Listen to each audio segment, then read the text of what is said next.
Como dije en mi anterior video, en Naruto apenas estamos aprendiendo de lo que es el mundo ninja, y entre la saga de Zabuza tuvimos la oportunidad de ver la realidad del mundo que rodea a Naruto como lo que debe ser o debería ser un auténtico ninja. Y la saga de los exámenes Chunin, como su nombre lo indica, es la prueba perfecta para condecorar a Naruto como lo que un ninja debe aspirar en todo el sentido de la palabra. Alguien con las agallas de tomar la misión, alguien con la inteligencia de poder liderar a un equipo y sobre todo alguien con el poder suficiente para librar las batallas contra cualquier enemigo. Básicamente todas las cualidades que debe poseer un Chunin, el siguiente nivel a lo que todo genin puede aspirar. No se nos cuenta mucho cuántos Chunin existen en la aldea de Konoha, pero sí que a diferencia de los Chunin, ninjas literalmente de la élite, el Chunin es el rango más común para lo que un ninja promedio puede aspirar, prácticamente la consagración para cualquier shinobi de la aldea, y si al final superan ese límite, que de por sí ya es muy difícil, llegan a convertirse en Chunin y con suerte en Hokage, la máxima coronación a la que un ninja puede aspirar. Y con esto sobre la mesa ya podemos notar lo muy lejos que se encuentran nuestros protagonistas, incluso para llegar a alcanzar el rango del Chunin. Pero los exámenes Chunin, si bien es una evaluación para obtener dicho rango, el evento también termina sirviendo para temas políticos como el hecho de medir fuerzas con las otras aldeas vecinas, prácticamente medir de quién la tiene más grande. Lo que es aquí en donde Naruto, Sasuke y Sakura tendrán el escenario perfecto para poder medir su nivel y de sobre todo su trabajo en equipo. Al principio del arco notamos que el equipo 7 ha perdido el espíritu del equipo, ya que desde el país de las olas la rivalidad de Sasuke y Naruto se ha vuelto demasiado grande, mientras que a la par en cuanto a poder han dejado muy detrás a la pobre de Sakura, y es que como equipo aún les faltan mucho por madurar. Pero Kakashi, al notar esto, qué mejor manera de recomendarlo a los exámenes Chunin, el evento donde estarán los mejores genin del mundo shinobi. Por lo que sí, qué mejor manera que esta para los chicos poder subir su nivel y de como equipo lograr superar sus límites. La primera prueba del examen me encanta, porque a pesar de ser un escrito, es el mejor ejemplo para poder entender la temática de este arco, y es aprender todo sobre la psicología de un ninja, su capacidad de trabajar bajo presión, saber buscar la información, saber aguantar la información y sobre todo las agallas de poder hacerse responsable de las decisiones que pueden poner en peligro a su equipo. Y qué mejor que el tutor más chat de estos exámenes para dar dicha prueba, Ibiki Morino. Ibiki nos explica que un ninja debe ser capaz de trabajar bajo presión pensando en su equipo. Por eso cuando en su décima pregunta chantajea a los genin de si dejar el examen para intentarlo en otros años o seguir en arriesgarse y no poder volver a tomarlo nunca más, no termina siendo más que un ejercicio psicológico para ver quiénes terminan teniendo las agallas de seguir con su objetivo, ya que un ninja siempre tiene que confiar en sus decisiones tanto como en su propio equipo. Y si vamos más allá, una oscura práctica para preparar a los genin cuando en una misión a estos le toquen sacrificarse. En ese sentido, Naruto es el perfecto ejemplo de ello, porque más que ser un terco como una mula, cuando se trata de seguir su camino ninja, no hay mejor que nadie en ese aspecto que no sea Naruto. Por eso, pese durante el examen no tuvo la habilidad de poder robar información sin ser descubierto como un auténtico ninja, al final el menos habilidoso en ese apartado fue de lo que terminaron pasando el examen, sin ni siquiera llenar ni una sola respuesta. Y es que en sus palabras, si tiene que convertirse en genin durante toda su vida para seguir el objetivo, él lo aceptaría sin problemas y aún lo seguiría intentando. Pero lo que nunca haría es abandonar a sus compañeros, pero menos a sus sueños, siendo así un comentario profético de lo que sería el camino de Naruto hasta lograr sus sueños. Y es que si lo pensamos bien, Naruto fue el único ninja de toda la generación en llegar a ser Hokage, siendo técnicamente un genin.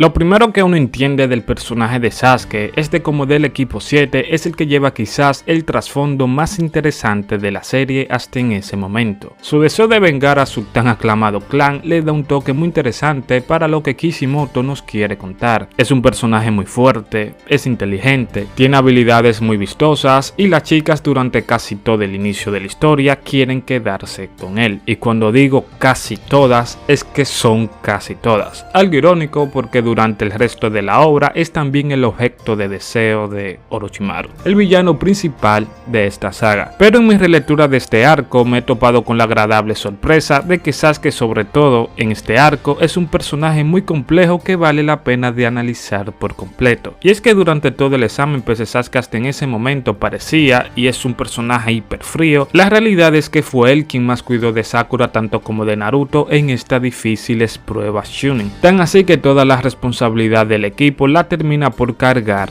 él. Es el que está más atento del resto y también es el que cuando uno desconfía de su propia fuerza, increíblemente es quien le hace recobrar la confianza. Como por ejemplo es el momento donde Sakura, triste por no estar ni cerca ni del nivel de Naruto, Sasuke le hace saber que solo ella tiene la habilidad tan fácil de ver entre genjutsus e ilusiones, dándole así esa confianza que tanto necesitaba para entrar a los exámenes Chunin. Y es que Sasuke, al sentirse el más poderoso del equipo, es quien también se siente el más responsable de la vida de sus amigos. Básicamente una habilidad que todo Chunin debería tener. Pero hay un problema. Pese a tener tanto potencial, sus traumas hacen acto de presencia y le termina por dominar. Orochimaru, en su obsesión de probar el último de los Uchihas, le muestra un poco de su verdadero poder, haciéndole sentir básicamente como una hormiga ante tan semejante poder tan oscuro. Y es que sus tendencias suicidas cada vez que un enemigo es muy superior, como lo fue Zabuza y ahora lo es Orochimaru, le hacen recordar su mayor trauma. Y es aquella noche donde, sin poder hacer nada por su falta de poder, lo terminó perdiendo todo. Por eso su desesperación al querer que sus compañeros corran por su vida lo más rápido posible. Tan así que no duden en darle el rollo al enemigo, en donde ni siquiera sabía que con solo eso alguien tan poderoso como aquella víbora les dejaría con vida. Una serpiente juega con su presa, la acecha, luego la rodea y cuando más distraída está es cuando aprovecha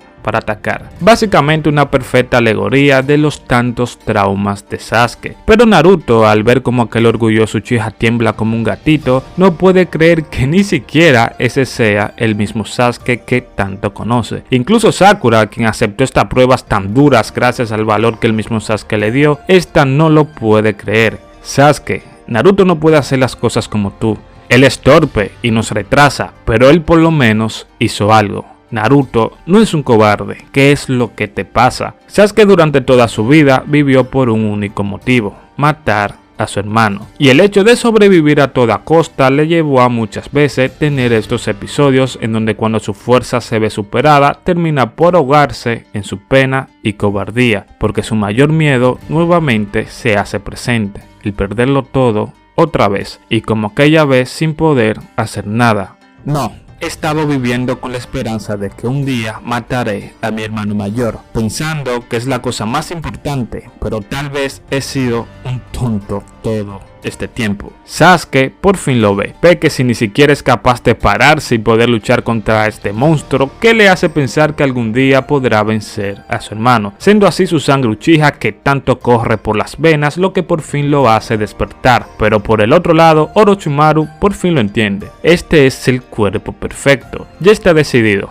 algún día será mío. Por lo que aun cuando Sasuke dio todo de sí, recibió la semilla que en un futuro lo alejaría de sus seres más queridos: el poder de la mismísima oscuridad. Por eso, cuando cae inconsciente mientras Sakura hace hasta lo imposible para protegerlos a él y a Naruto de los del sonido, Sasuke tiene una especie de asimilación con el mayor de sus traumas, su peor versión, siendo la marca maldita una forma de catalizador del odio más aférrimo que Sasuke desde siempre ha poseído, y ahora lo entiende. Él es un vengador, una persona que haría lo que sea necesario para lograr su objetivo, aun si eso significa venderle su propia alma al diablo. Su sed de sangre florece, su chakra se vuelve más espeso, pero también poderoso, y la oscuridad le termina de arropar, siendo los del sonido los mismos esbirros de Orochimaru víctima de su nuevo poder, la oscuridad, y cuando ya está a punto de hacer pagar a los del sonido, lo poco que le quedaba de luz le termina por aferrar a él. Y es que Sakura durante todo este tiempo, mientras él luchaba contra su propia oscuridad, ella nunca dejó de arriesgar su vida para protegerlo a él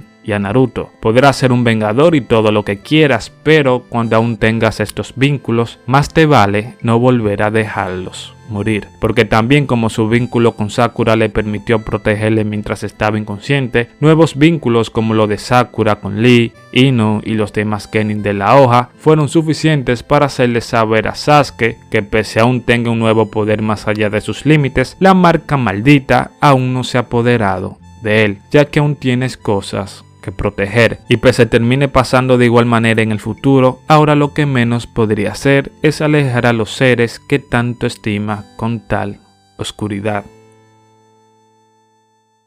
Como dije antes con los exámenes Chunin, esto es más que un examen para medir el nivel de fuerza de los mejores Genin, sino que desde el mismo principio siempre se trató de una prueba para medir qué tan capaces son a la hora de realizar una misión de alto rango. Miden su habilidad para llevar información, miden su capacidad para adaptarse a diferentes situaciones y miden su fuerza para librar combates y peligros en el campo de batalla, y por eso me parece fascinante que al final los 2 rollos necesarios para poder pasar el segundo examen es una invocación del tutor encargado para llevarlos a la sabiduría necesaria para alcanzar su máximo potencial. Y curiosamente, en este caso fue Iruka Sensei, revelándonos que aquellos que fallaron en abrir el pergamino, estos tendrían que ser noqueados por el tutor invocado, pero como el equipo de Naruto sí logró pasar, Iruka es quien nos explica las 2 cualidades para alcanzar la iluminación que el Hokage Hiruzen en toda su experiencia considera necesarias para ello. Una de ellas es el cielo, cual representa la habilidad de obtener la sabiduría y el conocimiento necesario para sobrellevar situaciones complicadas en cualquier misión peligrosa. Y por último, la cualidad de tierra, cual representa la habilidad de obtener la fuerza y el poder necesaria para poder librar cualquier batalla. Y es que si combinas ambas, ninguna misión, por más riesgosa que sea, será difícil para el ninja que domine las 2 cualidades necesarias de un ninja, como por ejemplo es el caso de Naruto, que pese a ser decentemente fuerte, carece de sabiduría y conocimiento, y en su contraparte lo mismo con Sakura, que pese a tener lo que a Naruto le falta, le sigue careciendo la cualidad de la fuerza y el poder, siendo Sasuke el único del equipo capaz de poseer ambas habilidades. Y es por eso que no por nada, antes de perseguir a Gaara en la invasión de Konoha, Ganna simbólicamente lo nombra como un Chunin de la aldea en tiempo de guerra. Por otro lado, en cuanto a las carencias de estas habilidades en Sakura tanto como Naruto, es también una profetización de lo que más adelante veríamos en el potencial de ambos personajes. Sakura se vuelve un ninja médico capaz de tener la fuerza de Lady Tsunade, y por otro lado Naruto se vuelve un maestro en el control del chakra luego de 3 años con Jiraiya, siendo las mismas palabras de Kabuto lo que confirman el verdadero potencial de Naruto. Y es que ahora es solo un niño, pero el día que llegue a controlar su chakra será por completo un monstruo en combate. Y es que ahora Iruka por fin entiende que sus pichones hace rato que ya dejaron el nido, siendo Kakashi el que terminó teniendo la razón sobre Iruka. Ellos ya no son sus estudiantes, ahora son los de Kakashi, uno de los ninjas más poderosos de Konoha, y si hasta el mismo Kakashi entiende de lo que sus chicos son capaces, más vale creerle, siendo la razón del por qué Iruka fue quien solicitó ser la invocación del equipo 7, porque al creer que realmente no lo lograrían, quería ser el quien les dé la mala noticia, y es que Iruka es tan bueno que no dejaría que nadie que no sea él repruebe a sus estudiantes. Pero para su sorpresa, aquellos niños que antes le enseñaba ahora se han convertido en unos auténticos ninjas.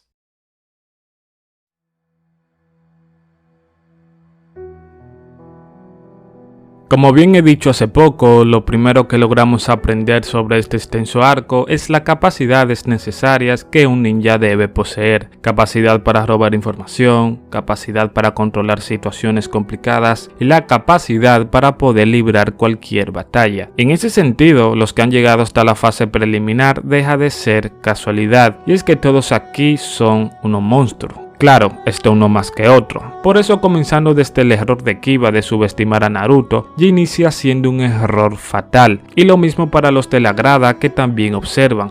Por otro lado, otras circunstancias también terminan afectando el resultado de los combates. Emociones, rencores y sueños son un ejemplo de ello. Pero lo que sin dudas hay dos peleas que es lo que a mi interpretación mejoran esta temática, y esa es la idea de la misma suerte, tanto como el propio destino. Y miren, sé que varios de ustedes al igual que yo nos sentimos algo decepcionados con el personaje de Lee a lo largo de Shippuden. Y bueno, tiene sentido si consideramos que al igual que personajes como Neji o varios genin de Konoha fueron muy apartados de la trama después del time skip. Pero lo que sí pude entender luego de esta relectura es que decir que Kishimoto se cagó en el personaje y sobre todo en su mensaje es quedarse con lo superficial de toda la narrativa con la que Lee fue trabajado. Desde su primer momento se nos señala que lo de Lee es inhumano, incluso con la etiqueta de perdedor para alguien como él. Lo mostrado en estos exámenes es digno de hasta llamarlo el genin más fuerte de Konoha, al menos hasta en ese momento, por lo que en teoría, si bien el talento natural es necesario para alcanzar tu máximo potencial, alguien que trabaje lo suficientemente duro día y noche es capaz de por lo menos de oponerse a esta fuerza de la naturaleza, por lo que varios desde su nacimiento son seleccionados. El talento natural. Su pelea contra Gaara es el máximo referente de lo que es esta idea, y es que si bien Lee dice una afirmación por lo que muchos no han sabido interpretar, la verdad es que el camino de ninja de Lee, más que querer derrotar al talento natural, su verdadero camino ninja es que sin ser capaz de utilizar el ninjutsu o el genjutsu, es el de convertirse en un espléndido ninja. Y claro, la idea de tener que derrotar a prodigios como Neji o Sasuke chocan con la meta que quiere alcanzar. Por eso, como dije hace poco, su pelea contra Gaara es la mejor presentación de esto. Lee vs Gaara, literalmente el genin con el mayor trabajo duro detrás suyo contra Gaara del desierto, el genin más poderoso de los exámenes hasta en ese momento. Y es que el taijutsu de Lee, sin ser suficientemente veloz, opta por quizás la técnica más peligrosa de todo el manga, no solo por lo que puede llegarle a hacer a su rival, sino por el nivel de exigencia que el mismo usuario puede llegar a alcanzar, las 8 puertas internas. En esta base, lo que Lee cree imposible, lo hace visible. Primera puerta, puerta de la apertura,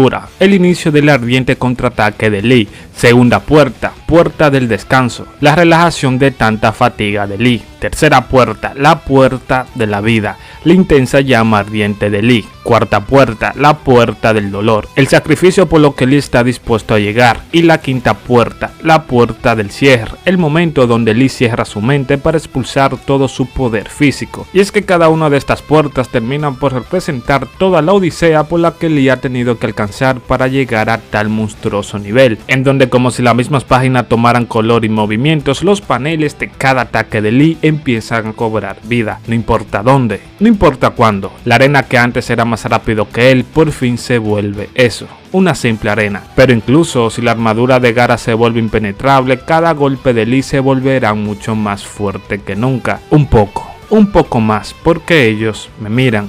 Neji, Sasuke, incluso tú, Naruto. Quiero luchar contra ti, por lo que yo aquí no puedo perder. Y cuando por fin da su último golpe, la suerte del destino hace su jugada. Lee pierde el combate. Y al final me causa gracia que las mismas palabras de Gai en su intento de picar a Kakashi irónicamente fue lo que exactamente pasó, que dos de sus estudiantes pierdan justamente con los dos únicos ninjas que poseen el counter de sus habilidades, la armadura de Gaara contra el taijutsu de Lee y la defensa de Temari contra el arte de las armas ninja de Tenten, como si de una troleada del mismo destino se tratara. Pero lo que al final me termina encantando de este amargo resultado es que aunque Lee inconscientemente aún tenga la voluntad de pelear todo por lo que ha luchado, fue más que suficiente para consagrarse como un espléndido shinobi, tal cual como su camino ninja, porque como dice Kakashi, con solo trabajo duro ese poder no puede ser alcanzado. Por lo que sí, dicho de la propia boca de uno de los ninjas más prodigiosos del mundo, desde su perspectiva, Rock Lee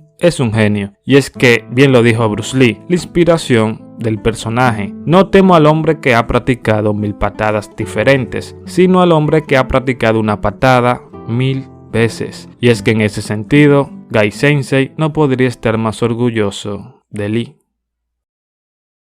Desde que solo tenía 4 años, Neji desarrolló la idea de que desde el día en que nacemos ya tenemos dictado nuestro rol, nuestros deseos, nuestros sueños y nuestros destinos. Si naces para ser un carpintero, serás un carpintero. Si naces para ser un rey, pues serás un rey. Y si naces para ser un Hokage, serás un Hokage. Una idea que desde sus ojos, cual todo puede ver, es la única forma en la que podemos vivir nuestros días, aceptando nuestro destino. Una rara forma del querer pelear contra el mismo destino, en la que acogiendo este pensamiento terminamos viendo la vida desde lo más profundo de una jaula. Nada que soñar, nada que querer, nada por lo que volar. Por eso su arrogancia desde su filosofía le hace adoptar altimañas de siempre querer ver el futuro de los demás y en esa falacia aliviar el sufrimiento de su propio destino. Esto queda demostrado en su pelea contra Hinata, en la que sus altimañas de querer adivinar el corazón de esta a través de sus movimientos reflejan su comportamiento y el deseo de querer confirmar que su filosofía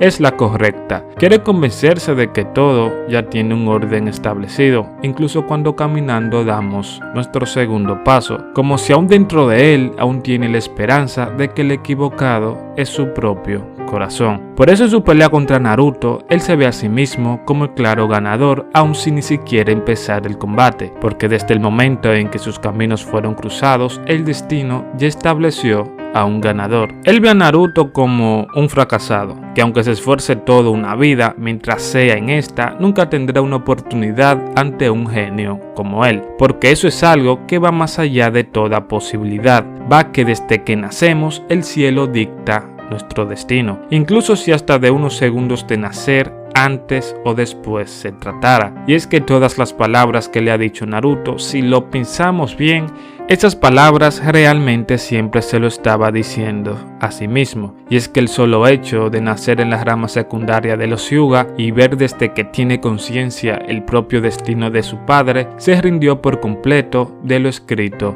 en su destino, como si de una marca la cual nunca podrá ser borrada se tratara, tal cual como su marca de maldición. Pero al final, lo más gracioso de todo esto es que su teoría se acaba de derrumbar cuando todas estas palabras se lo dice al único que tiene el poder para apelar todas estas afirmaciones disfrazadas de falacias. Porque irónicamente, Naruto es el hijo del cuarto Hokage, uno de los últimos Uzumakis, el poseedor del Kyuubi, el niño de la profecía y la mejor parte de todos, la reencarnación de Ashura. Pero ahí lo ves como alguien que desde la academia era el único incapaz de hacer un simple jutsu de clonación. Y es que en la propia analogía de Neji, lo único que compartimos es la muerte. Pero incluso después de morir, si la reencarnación existe, siempre cuando nacemos y volvamos a nacer, cuando nuestros sueños se vuelven más fuertes que nuestros propios límites, el destino tan solo se vuelve una meta a la cual alcanzar. Y es que irónicamente, de todos los jutsus por el que Neji podía perder, perdió por el que en un principio fue el que peor se le daba a Naruto, y que al final se terminó convirtiendo en su habilidad estrella. Y es que Neji no es hasta muy después que al final pudo saber la verdad y entender el destino de su padre. Y es que su padre, pese al odio que de igual forma sí le tenía a la rama principal, no murió por ella,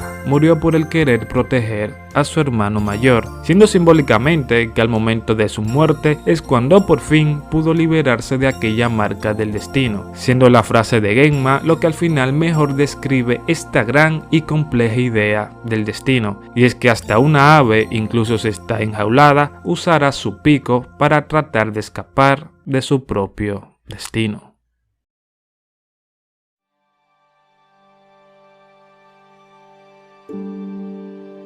Uno de los tantos temas que Kishimoto aprovecha para explorar en su obra es el concepto del liderazgo, y esta es representado en la máxima figura de la aldea, el Hokage. Si bien estos temas siguen siendo explorados en distintas perspectivas con varios personajes, es en esta saga cual se encuentra su mejor exposición. Desde el inicio del arco siempre se nos ha remarcado todo lo que un genin debe poseer para ser un auténtico ninja, pero realmente nunca nos explican el que debe tener un ninja para este llegar a ser el Hokage. Y esto me encanta porque no solo muestra la dificultad de llegar a este nivel, sino que más adelante se nos muestra por qué la importancia de esta figura que rige sobre todos los ninjas y la aldea. Un Hokage debe ser fuerte, debe ser sabio, emocionalmente inteligente y lo más importante, un buen líder. Y esto último es una cualidad que no todos pueden poseer. Por ejemplo, un Hokage debe de ante todo poner la seguridad de la aldea ante cualquier peligro que éste le afecte, incluso si eso le llega a costar la vida. Y por eso, el Hokage es el único ninja cual nunca puede abandonar a la aldea. En ese sentido, pese no todos pueden tener ese nivel de responsabilidad, muchos de la aldea tienen ese sentido de pertenencia, la de proteger a lo que más quieren. Por eso me gusta que en el discurso de Hiruzen ante los niños de la academia, este explica que en ese sentido todos podemos ser Hokage, Iruka, Konohamaru o cualquiera que de la aldea que tenga a alguien quien proteger le termina dando el requisito más importante para ser Hokage, la voluntad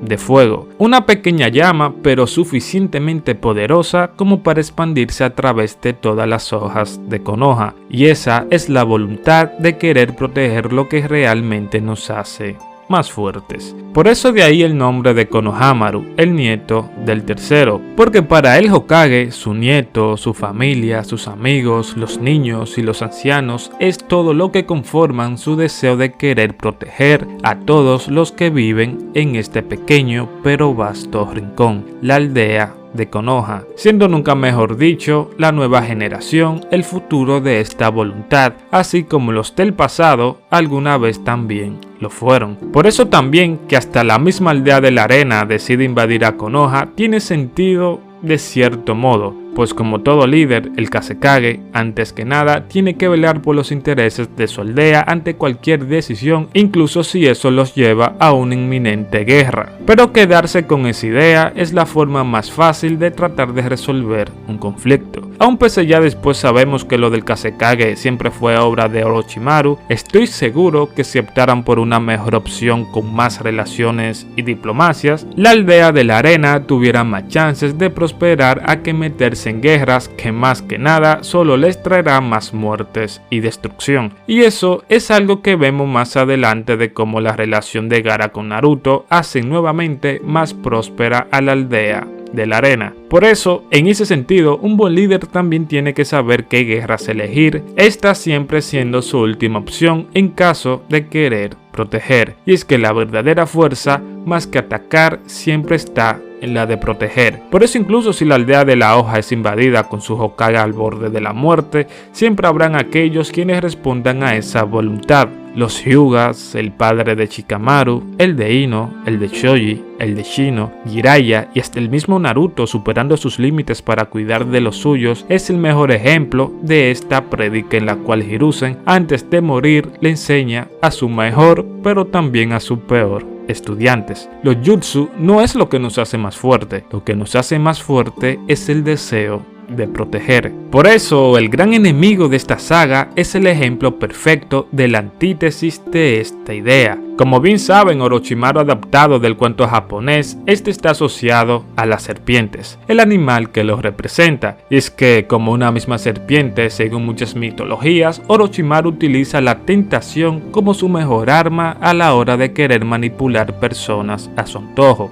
Les lava el cerebro, le ofrece poder, los vuelve suyos y cuando al final no los necesita, se termina deshaciendo de estos. Algo que va en contra de toda la idea de lo que significa ser un buen líder. Y por eso Hiruzen, al ver estas actitudes desde lo más fondo de su corazón, terminó por elegir a Minato como el cuarto Hokage. Y es que pese a Orochimaru ser tan poderoso, tener secuaces fuertes, conocer cientos de jutsus y lograr la inmortalidad, realmente nunca tuvo lo necesario para ser un buen líder. Pero en la caracterización del personaje está la clave para entender o al menos comprender las actitudes del mismo. Esto no se nos cuenta mucho, pero antes de caer en la psicopatía, Orochimaru era alguien que siempre vio a la vida de una manera efímera y precoz. Tratar con la muerte de sus padres desde muy joven y ver también cómo los seres más queridos de su mejor amiga fulminarse como si nada, le llevó a esa idea nihilista que tanto le caracteriza. ¿Qué sentido tiene volverse tan fuerte como un Hokage si el mismo Padre Tiempo al final también termina por alcanzarte? Y es que si lo vemos de esa forma a los ojos de Orochimaru, la vida misma carece de sentido. Por eso nunca le fue tan difícil dejar su humanidad y convertirse en algo que se aleja de todo el concepto de lo que significa ser un humano. Y es que sus experimentos es el mejor reflejo de esto.